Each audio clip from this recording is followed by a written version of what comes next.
Welcome to the Warrior Way podcast, where we talk about all things Liberty Christian School. Today is episode number 50. And to celebrate this milestone, we have a very special conversation with the founding president of Liberty Christian School, and that is Dr. Rodney Haire. Dr. McCullough recently took some time to ask Dr. Haire about the early years of Liberty and a bit about the journey that led Liberty to what it is today. So with that, let's dive into today's conversation. Welcome, Warrior families, to the Warrior Way podcast. We are extremely excited for today's episode for several reasons. First is this marks our 50th episode of the Warrior Way podcast. So if you haven't had an opportunity, I want to encourage you to go back and listen to some of the previous episodes. Just an amazing opportunity to hear from our staff and some of our even students and alumni about their lives and what's going on and how Liberty has impacted them. And so I would encourage you to do that. But the primary reason that I'm so excited about this episode is today we are blessed to have Warrior One, our founder, Dr. Rodney Haire, join us on the podcast. And so welcome, Rodney. It's good to have you. Good to see you. Thank you. I shared earlier that with Dr. Haire that our verse for the year, Colossians 2:7, is really kind of our driving force for the year, and with a focus on all of us to grow our roots deeper into Christ. Make that a commitment this year. And with that, also growing our roots deeper into the foundations of our school and why we exist and why it's important that we continue to maintain who we've been and who we want to be into the future. And so with that said, I think that's a great segue, Dr. Haire, to having you on and talk about those roots. And so I remember my first or second year, so 14, 15, 16, somewhere in there, you gave the tribal stories speech and devotions over several different weeks. And I loved hearing just how we got to where we were and what God had done through the years. And so I'd love to take a step back and just give you an opportunity, give you the mic to share a little bit about those tribal stories. How did Liberty Christian even get started? Thank you, Blair, and it's so good to be here. Congratulations on your 50th podcast. It's got to be a wonderful achievement. Liberty started the way most Christian schools start for my own two children. At the time, I had my son Rocky and is in about 7th grade, and my daughter Nancy was in 9th. And we were in Argyle. We moved to Argyle in 1977 to raise our kids in the country. And Argyle was a good public school, I suppose, but something happened, and it was that I dropped my daughter off at a basketball game, and she came home. She got in the car when I picked her up, very quiet, and started crying. And Nancy is a good person, and but she was a new student, and one of the young boys there at the game threw a full can of Dr. Pepper and hit her in the head.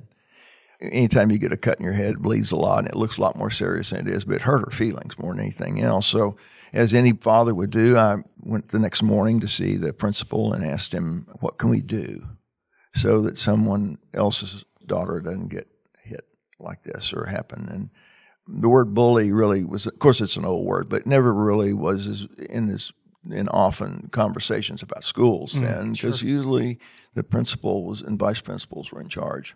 As I think our parenting skills maybe weakened over the years, it sort of, the term child-centered home became a reality, and he said, what do you want me to do?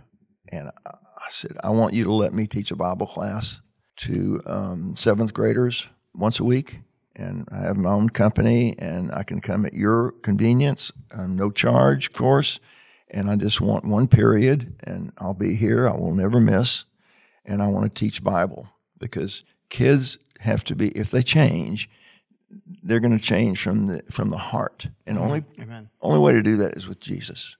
That's it. Amen. And he said, well, Mr. Haire, I can't do that. I'm a Christian, but I can't have a Bible in the school. As odd as it seems now, I didn't know that the schools had become secular. Because when I was in school, we prayed it before meals. Usually the president of the student body offered it on a PA system, and everybody bowed their head. We prayed before lunch, and to not have a Bible in the school, that's a pretty far jump. So by midterm, we had our kids in a Christian school in Dallas, and I commuted.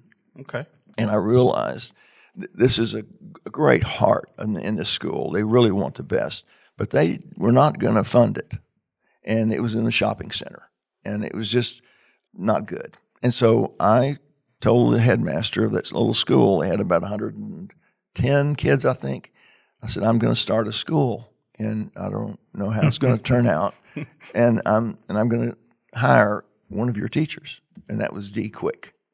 And he said, well, she won't move. I said, well, maybe she won't, but I'm going to offer her a job. And anyway, that we started there, and Liberty Christian was really had the beginnings of a school. The pastor wanted a school in the worst way. They had no money, so the elder board took turns being principal. Oh my goodness! It was really the best-hearted attempt.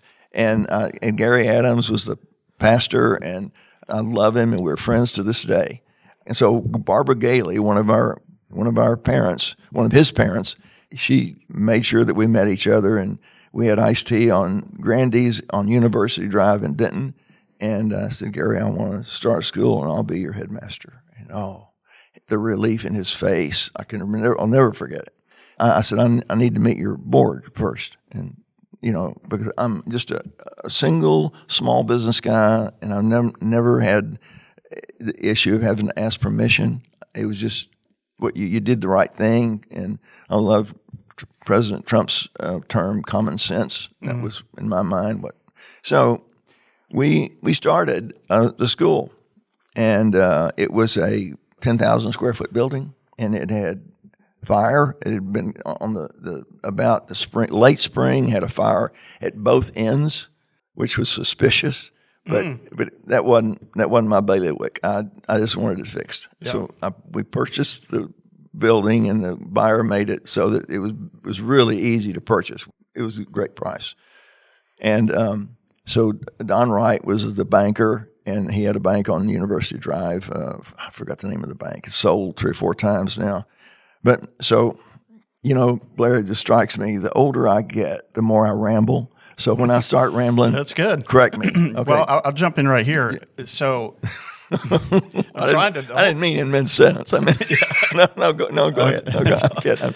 The whole time you're talking, I'm just sitting here thinking, what was the conversation like when you came home to Judy? Oh boy! And said, I'm gonna get rid of the business, and we're gonna start a school. Tell us about that conversation. Well, her first question was, how are we going to live? And I said, I don't really know, because the school can't pay me, and I'll run the business from noon till whenever I get home. So I ran the business, and she said, are you talking about like a kindergarten? And I said, yeah, we're going to have kindergarten, but it'll go through 12th grade. and Judy's more conservative than I am in that sense. So, but it was a trial. And I said, and you got a degree in English. She was an English teacher. She never taught, but that was her degree. And that's where we met, at the University of Texas. And I was at business school, and she was in education. And I said, and Judy, I need you to teach English.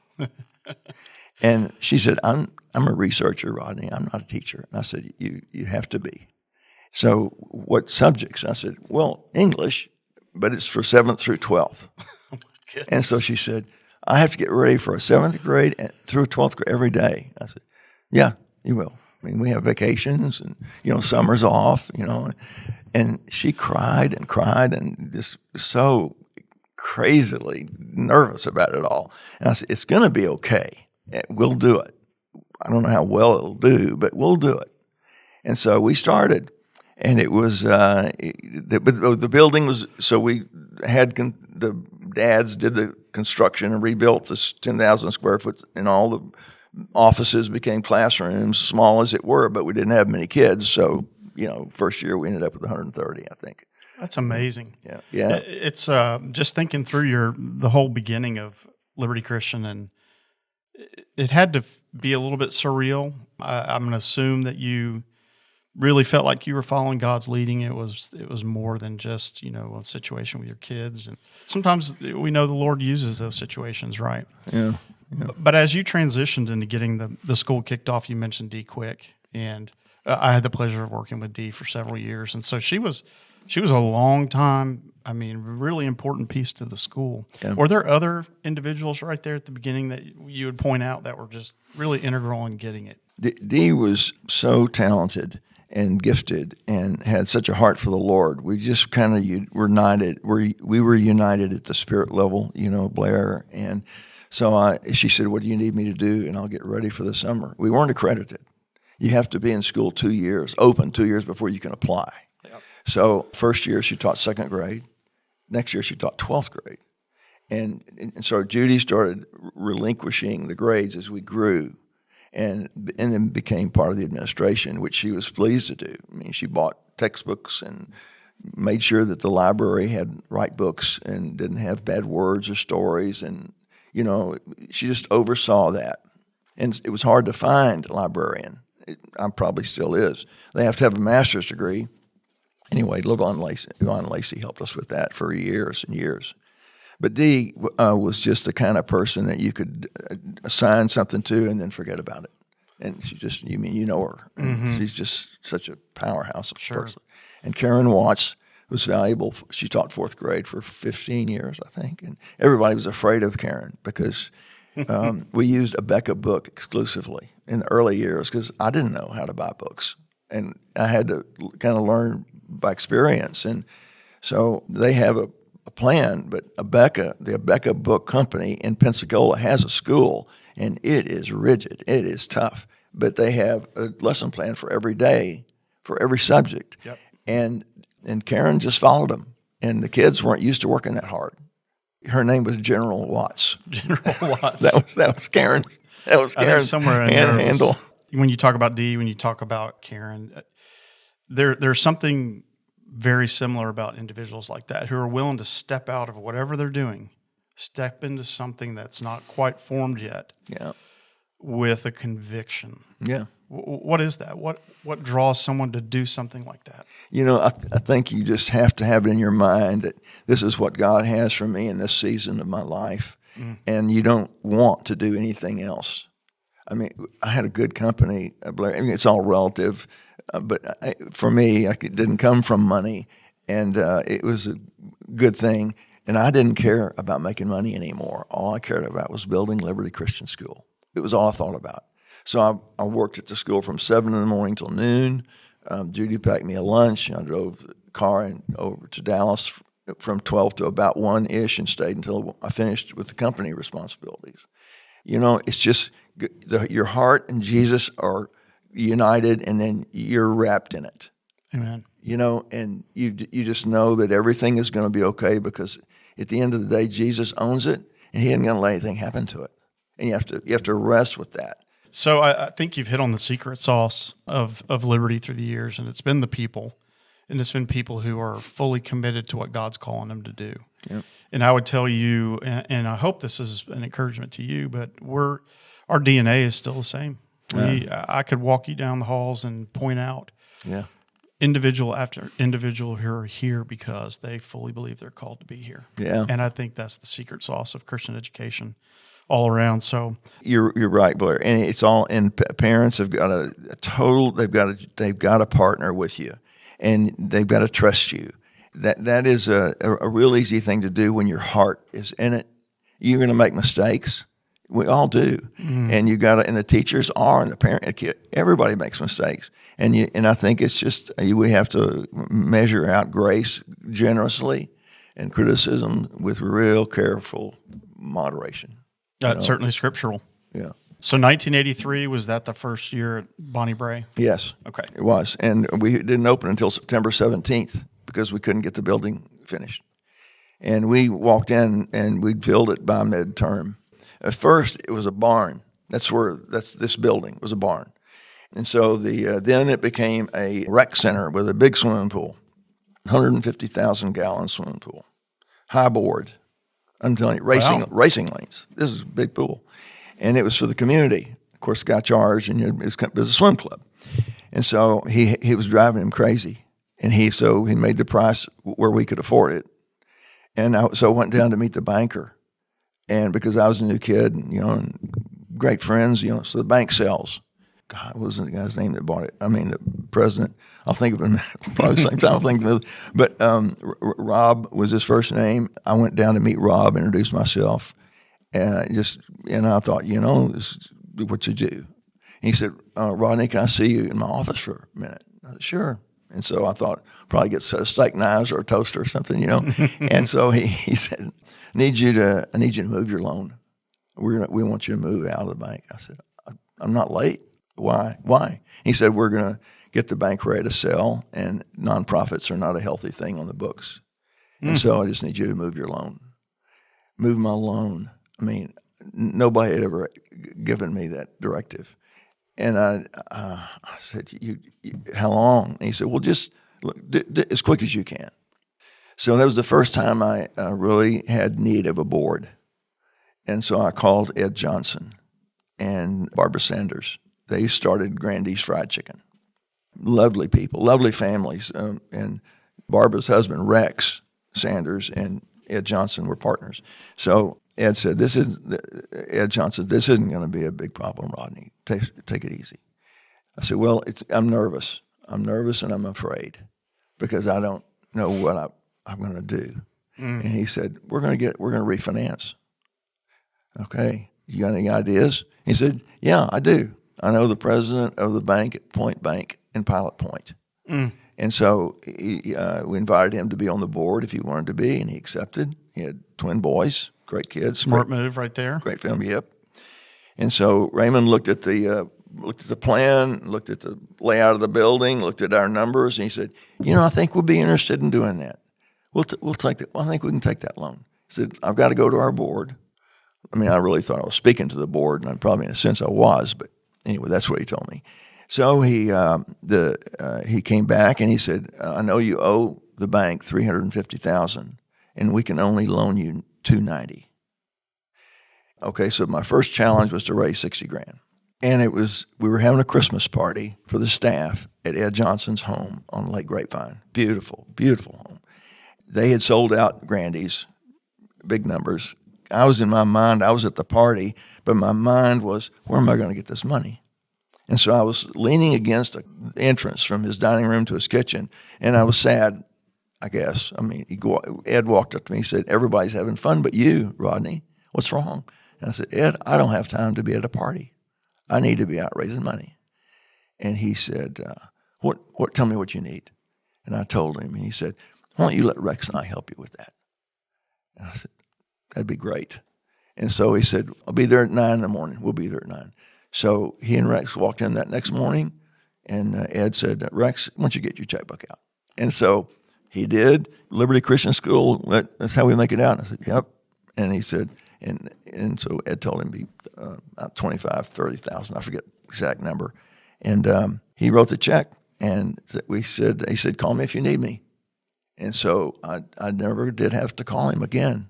And it made it off, and now we own Point Bank, the money, and beautiful. It was a beautiful end to what was a tragedy for me. Yeah, what a beautiful story. So where would you rank that in terms of, when you think about Christian education, we hit on the heart of it, those that are committed to it, missionally to be a part, but what about those that support it in other ways? How important is that? Oh, boy. Blair, you can't imagine. The greatest people are the teachers and coaches. They're the ones that really work overtime. Yeah. Really overtime. And I remember Mark Bowles and his wife, Patrice. He died in a motorcycle accident. And he and Patrice were working at a Christian school in Decatur. And they were not making any money, but they both graduated from Howard Payne, had a heart for God, and had a heart for education. And Mark, in the conversation, Patrice said, I have an English degree, but I love math. I said, good, you're our math teacher. And Mark, what do you want to teach? And he said, I want to coach football. I said, we can't afford just to coach. You got to teach.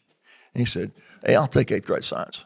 I said, okay, good. And so now you can do that when you're not accredited. You don't have to ask all the questions.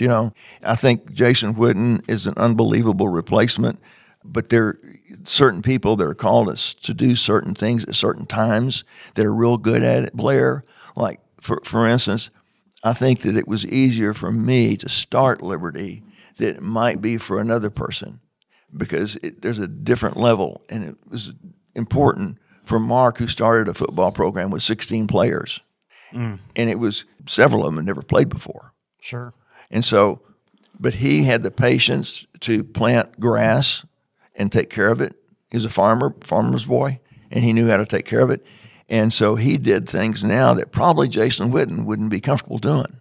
You're running a school and have been wonderfully great at it for at least 8 years that I know of, and are talented in running a great school. And I don't know how comfortable you'd be in starting one. Oh, I can confirm. Not comfortable at all. I think Jason probably would not have been really great on what fertilizer do I use for this grass and spreading it as he is in running a football program that actually has a weight room and we didn't have a locker room, and so the boys changed in the bathroom. But you start wherever you start, and so it's a certain kind of person that's cool with that. It's a certain one that's cool with running an operation and keeping it and growing it. And that's what you've done so well at Liberty. Well, I appreciate that, but that's the body of Christ, right? Everybody has different gifts. That's exactly Everybody right. has different roles and how the Lord uses them. So that's beautiful. Okay, so you guys are at Bonnie Brae. How long were you there? 22 years. 22 years. Yeah, and we grew it with portables. Portables, and did you buy up some houses? We bought one house from the guy that owned the property, and only one though. The other ones weren't. I couldn't buy them; they wouldn't sell them. And the property on the other end, and that's on North Bonnie Brae. On the south end of Bonnie Brae was an open field. It was a trash field. I mean, it had easements going everywhere, but all I needed was space to put portables, so it wasn't a permit deal. Mm-hmm.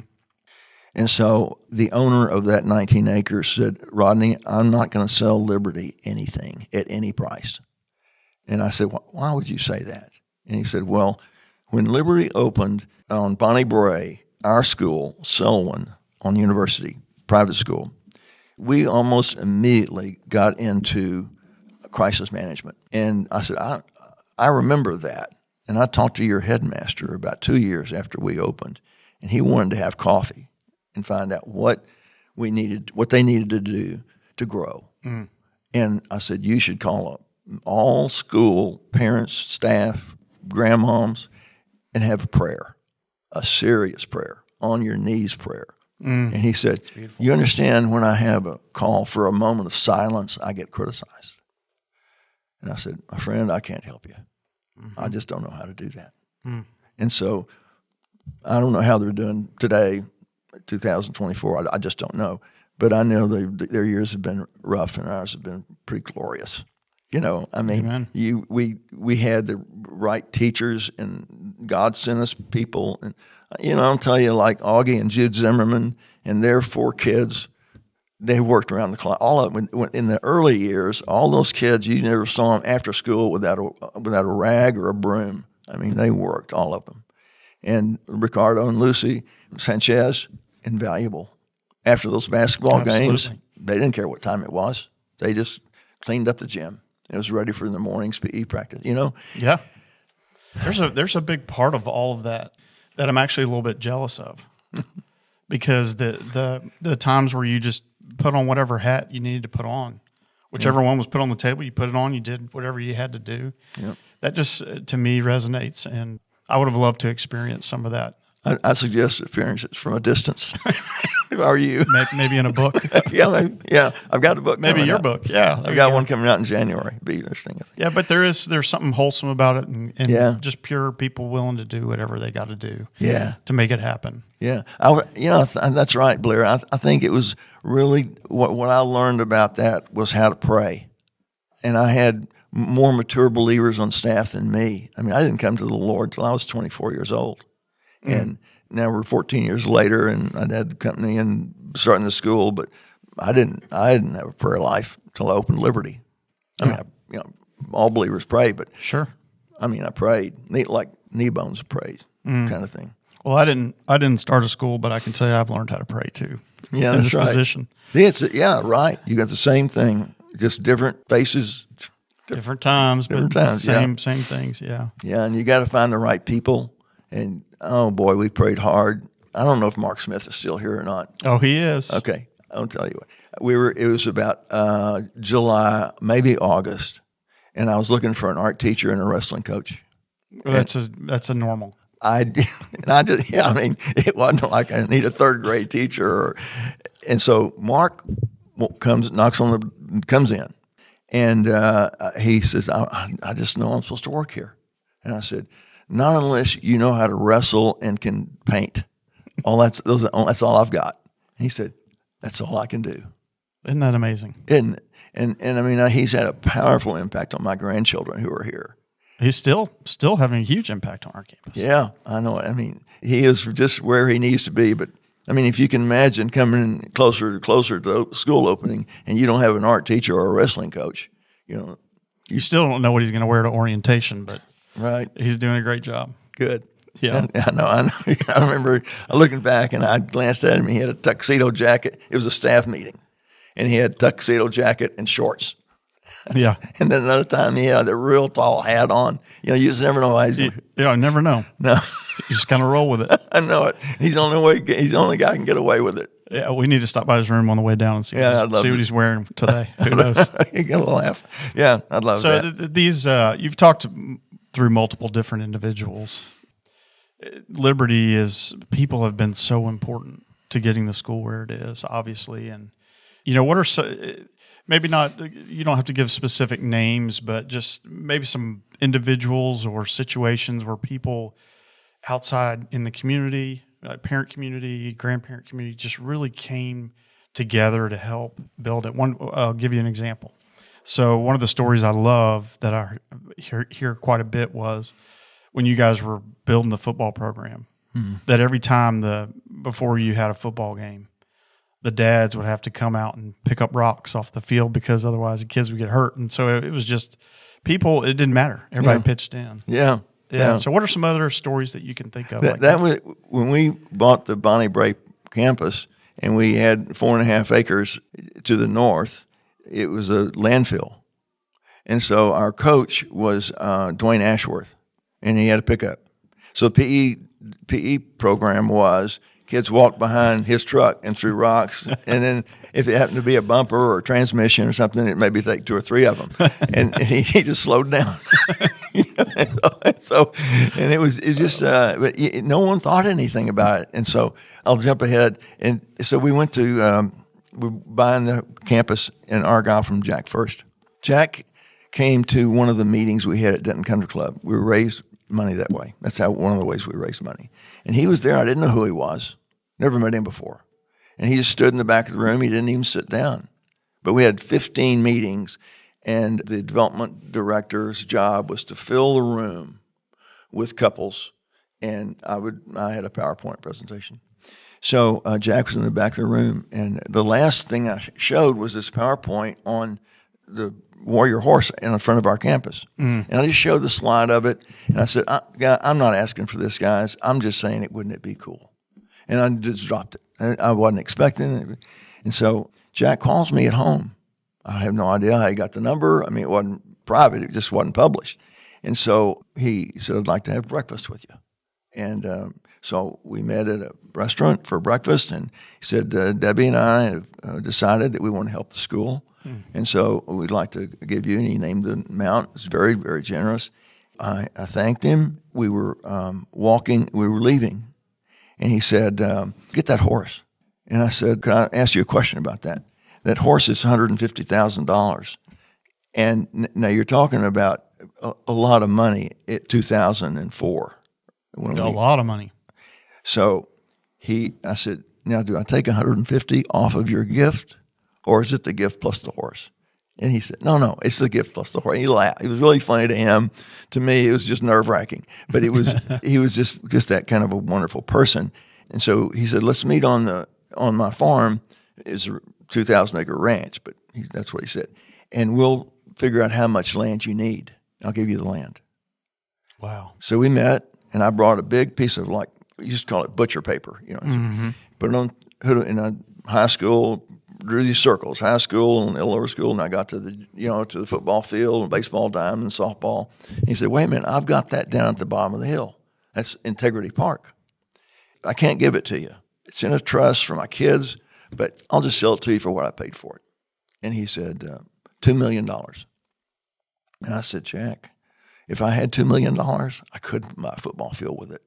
I've got a lab, science and computers to furnish, so much needed. And he said, no, well, 1.8. I'll make it affordable. And I said, I'm not sure we're talking the same thing. And he said, well, I've been to your campus on Bonnie Bray. What'd you pay for your football field and your baseball field? I said, $35,000. He said, how'd you do that? And I said, well, I had a dad with a post hole digger, and he came out and dug the post holes. And then I had another friend that worked at the co-op, and they had some old telephone poles that we could use. And I called GE, and I said, I'll give you all the business, but I can't pay you for a while. And so they said, fine. And so and I said, I need you to mount them. I don't have anybody that can mount them. He said, we'll be there. And I said, we'll have a gym, and I'll give you those lights too, but it's going to take a while to pay for them. He said, that's okay. We have a program. I said, great. And so Jack said, $35,000, and he just couldn't believe it, He said, look, let's go back to the $2 million, and then I'll give you 20 years to pay for it at 5% interest, $100,000 a year. I said, that's a lot, Jack. I don't have it. And he said, give it to needy families that need tuition. I said, okay. And Blair, when you just start and you don't have anything, you have to ask these questions that are, to me now, are a little rude and embarrassing. And are this tuition? Is those your kids? And he said, oh no, these are kids that need help. Good, we can handle that. That is incredible. Yeah, and then you came in later on with when the note came due 20 years later. Yeah, and good for Blair. Great call. And he helped us with that. Yeah, he sure did, and he continues to be a blessing. He's got big plans for the ranch now, and we're looking forward to seeing how that all unfolds. So you guys started building the new campus, and what were some of the biggest challenges that you faced in that process? Well, it needed everything. It was a hill, a big part of it. House Ranch. It's a beautiful ranch, but not if you want a flat campus. And so one of the challenges we had was when we were drawing those pictures, one of them was the kindergarten, first grade, the elementary, lower elementary. And it happened to be on top of a gas line. And neither one of us realized it. We were just drawing pictures, and, of course, and he gave Cross Timbers Church, that's where they go to church. And they just wanted to have their church and school on their property.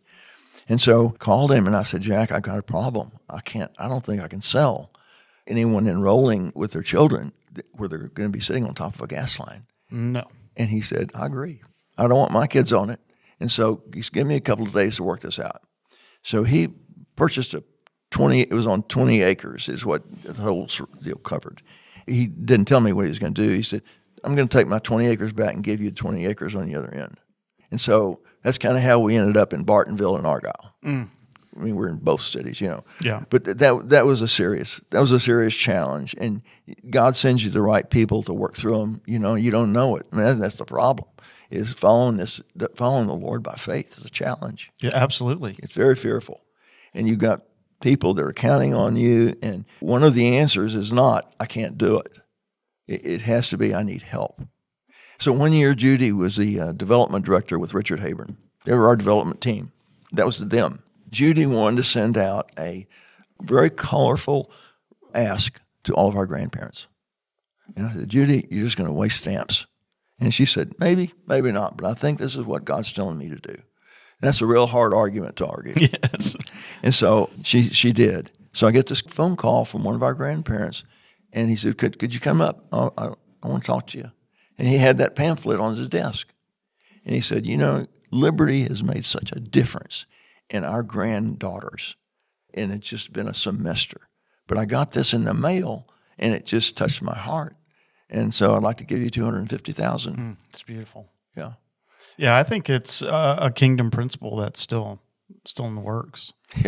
Yeah. It takes a lot. It takes a village. It takes a lot of people to keep a school like Liberty going. And I'll just tell you that individuals I talk to, even individuals out of the state, Dr. Haire, that know of our campus will talk about how it's one of the most beautiful campuses they've ever seen. So that vision you had in the beginning, man, it really came out. Wonderful. I'm glad to hear that, Blair. Well, when the Lord gets involved in it, it's always a beautiful thing. I mean, it's just getting there because you have enemies. I mean, you got a target on your back, and Satan is shooting at you every day, and he shot at me, and that's just kind of the job description. It is. It's big part of it. Yep. So if you know who your battle is, you know who can win for you. Yeah. But it's not you or me. So did you ever envision in the beginning? Did you envision that Liberty Christian would be where it was when? No, I thought when I had 500 kids, it would be there. And now what? You're at 13 and a quarter. Yeah, 1,300. And it's just, I know I had not this vision. I knew that inherently it was going to be a spiritual school. And I wanted them well educated. And then my dream was that they would go to an Ivy League, get hired by great companies, get to the boardroom and take Jesus there. That was my end goal, my end game. But, I mean, today I wouldn't send a child to an Ivy League school. I would only send them to a school like a Howard Payne or Roberts, a school that focused on their children's spirit. Yes. Before they did anything else. Yeah, and so important. It is. And I'll tell you, you can. I've seen it so many times, but you can see a child that has been educated at Liberty from maybe preschool through 12th. I mean, you got a raft of them now. And they leave here and they go to a university, public university, maybe even private, and they don't come back the same. Nope. And parents got to realize choosing university is just as important as choosing Liberty Christian. That's right. You got to, and if you get the wrong college, you could lose your kid. Yeah, many of these campuses are where modern thought and philosophies are being born. That's right. And so our kiddos get subjected to that. Yeah, used to, it was to be, if you had a degree and you had a certificate and you had a little experience and well presentation, there was your teacher. Now you have to go in and find out what's the heart of this person, because it could be dark and you don't know it. You're looking at something that looks very positive, but they walk in and they have this agenda. I don't even know if they know they've got it. I mean, that's right. But you just got to protect your children's ears. That's right. Ears, eyes, all of it. Nowadays, it's just they're surrounded with so much stuff. Yeah. Well, Dr. Haire, first and foremost, thank you so much for your time. It's been an honor. It's been fun, hasn't it? I could sit here and do this all day long, and unfortunately, a podcast is not nearly enough time to talk about all the things that God did in making Liberty what it is today, and your leadership in that. And so we just say thank you for saying yes, and thank you for all that you went through to get the school where we are today. Both you and Judy and your entire family have been critical to all of that. And so we say thank you for that. And again, as we come full circle and talk about our scripture for the year and a commitment to being deeply rooted in who we are, thank you for reminding us of who we are and why we exist. I appreciate you, Blair, and all that you've done. And it is not easy. Your job is tough, and people don't understand. They really don't. But this is not a 9-to-5 deal, and this is 24/7. But I remember after you'd been you'd had my job about a year and a half, and I remember those streamers in the foyer in the Commons. And it was the Warrior Way, and you nailed it, man. I mean, I looked at that and I said, "That's perfect. That's exactly who we are." I so appreciate you stepping out, and you're just doing a wonderful job, Blair. Well, I appreciate it. I had a good leader to learn from. Oh, so thank you. Thanks. I want to thank our Liberty Christian School president, Dr. Blair McCullough, and our founding president, Dr. Rodney Haire, for being on the podcast today, along with Mr. Josh and Mr. Hayburn for their behind-the-scenes support of the show. If you have any questions or comments for the show, feel free to drop us a line at podcast@mylcs.com. As always, be sure to subscribe to Warrior Way Podcast on Spotify, Apple Podcasts, or on YouTube. Until next time, go Warriors.